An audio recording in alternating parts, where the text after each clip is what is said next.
Donc, je vais vous parler rapidement d'un réseau qui est vraiment au stade encore de montage, hein, mais qui a fait l'objet d'un séminaire de lancement en octobre. Il s'agit du réseau télédétection INRAE. Alors, je vais juste peut-être placer un peu un contexte un peu de cadrage. Euh, la télédétection, en fait, jusqu'à présent, à INRAE, on est beaucoup investi dans deux mécanismes nationaux autour de la détection. Un qui s'appelle Dynamis, qui est un peu le dispositif d'accès à l'imagerie satellitaire pour la communauté nationale plus large qu'INRAE, hein. Et puis le pôle TEIA, qui vise plutôt à développer des produits thématiques et des services par des experts en collaboration avec des communautés utilisatrices. Et là, pareil, on retrouve INRAE, mais pas que INRAE. Et dans ces communautés utilisatrices, on retrouve des labos INRAE qui ne sont pas forcément experts en télédétection. Donc, comment le présente de manière un peu macro? On le présente sous la forme de cette diapo avec le dispositif Dynamis qui est un accès mutualisé à l'imagerie, en particulier l'imagerie à très haute résolution non gratuite. Envers la partie de pôle TEIA, mais en interaction avec aussi le bleu et le orange. Donc là, on a des experts qui sont dans différents labos en France, dont des experts INRAE, mais pas que, qui bossent, disons, dans ce qu'on appelle des centres d'expertise scientifique. Ils vont essayer de développer les meilleurs produits possibles, les meilleures chaînes de traitement, les qualifier scientifiquement.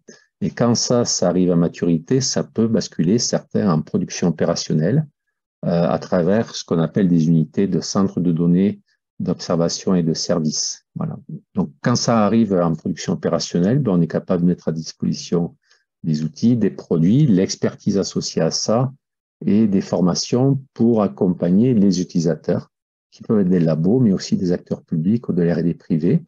Et sachant que ce qui est important aussi, c'est l'organisation, disons, d'interaction entre utilisateurs et experts, à la fois, disons, pour du feedback sur des produits-services, voilà, sur leur qualité, également pour des idées de nouvelles choses à développer. Alors, c'est quelque chose qui est très multi-organisme. On retrouve l'INRAE, bien sûr, mais dans les gros moteurs, on a également l'IGN, l'IRD, le CNES, le CNRS et le CIRAD, et puis un peu d'autres organismes aussi. Donc, INRAE, on est vraiment un acteur majeur à la fois de Dynamis et de TEIA. Juste pour vous parler un peu de Dynamis. Donc, Dynamis, ça permet notamment d'accéder de manière gratuite, entre guillemets, parce qu'il y a eu des financements en amont, hein, à de l'imagerie Pléiade ou Spot 6.7, donc Pléiade à 50 cm, Spot 6.7 à 1,50 m, à la demande, sur n'importe quel endroit dans le monde, avec un certain le quota, disons, de gratuité, entre guillemets. Et au-delà, on peut y accéder avec des tarifs tout à fait préférentiels.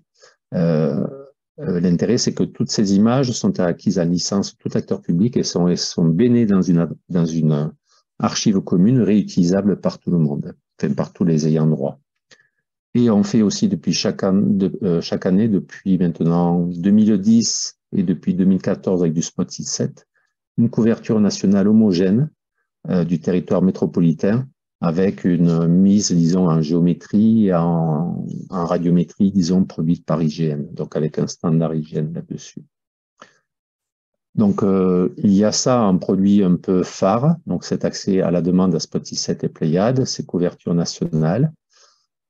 Sur Dynamis, à vous, là, vous ne le voyez pas, mais il y a l'adresse du site Dynamis. Donc, il y a un site internet avec notamment toutes les modalités d'information d'adhésion, le catalogue, le métacatalogue de produits téléchargeables, et également l'application en ligne de demande de nouvelles images. Voilà, donc ça, c'est Dynamis. Pour moi, je ne rentre pas dans les détails, mais en tout cas, c'est ce qu'apporte Dynamis. Et INRAE, là-dedans, c'est surtout, on contribue surtout à Montpellier, à la maison de la détection, à travers la composante Spot 6.7 et la co-gestion de la station de réception, disons, et le copilotage avec l'IRD en particulier. Donc ça, c'est Dynamis. Dynamis, pour vous donner une idée, il y a à peu près 700 structures adhérentes maintenant en France. Ça peut être des services de l'État, des collectivités, des labos de recherche, de l'enseignement et des organismes divers et associatifs.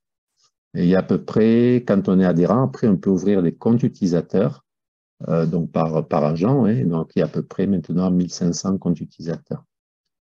Et INRAE, il y a 38 unités INRAE qui sont adhérentes à Dynamis. Et là, j'avais listé celle de Act parce qu'on fait une présentation pour Act, mais il y en a également réparties dans, je pense, 12 départements. Donc ça, c'est la partie Dynamis. La partie TEIA, donc comme je l'expliquais, il y a ces centres d'expertise scientifique qui développent des produits thématiques, voilà, validés scientifiquement. Ils sont actuellement à des stades variables de maturité. Certains sont opérationnels, d'autres c'est au stade de proto. Okay. Il y a ensuite des rencontres, des animations régionales TEIA qui visent à faire se rencontrer les experts des centres d'expertise scientifique et des communautés utilisatrices, scientifiques ou pas scientifiques. Hein. Également des entreprises, des bureaux d'études, qui peuvent être des prestataires éventuellement, de manière à avoir ces échanges, disons, besoins et offres, entre guillemets.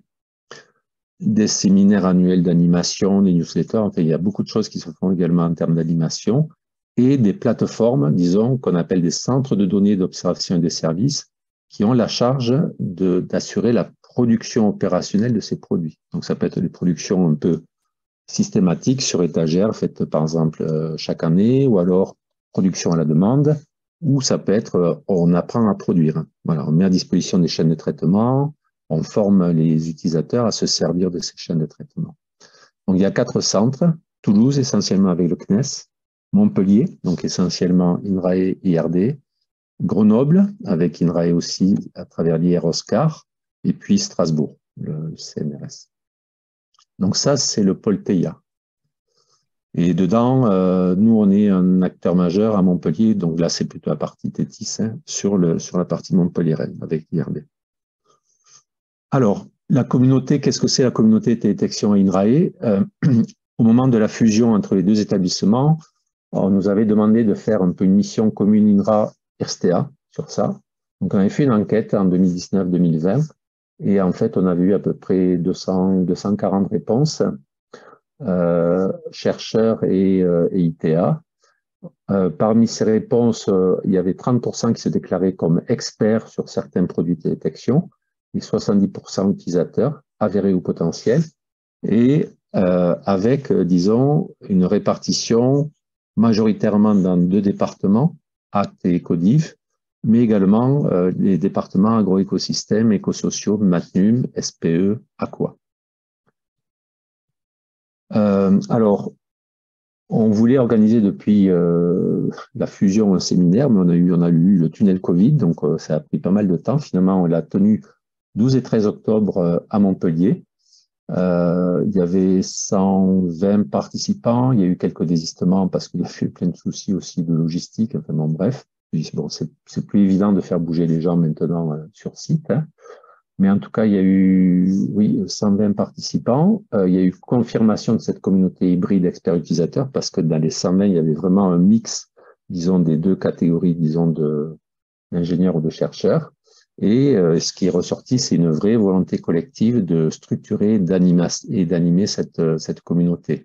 Donc, ce qu'on prévoit de faire, hein, mais qui a déjà démarré, c'est la création officielle d'un réseau interdépartement. Donc, ça, on va déposer un dossier dans la prochaine instruction budgétaire, donc il n'interviendra que à la rentrée 2023, enfin, la rentrée septembre 2023, voilà. On est en train de mettre en place, c'est encore en chantier, un site web, disons, du réseau télédétection. Là, je vous ai mis l'adresse, mais je l'aurais dit, hein, c'est encore en chantier. Il y a une liste de diffusion qui a été mise en place. Donc là, j'ai mis un peu les conditions pour s'inscrire.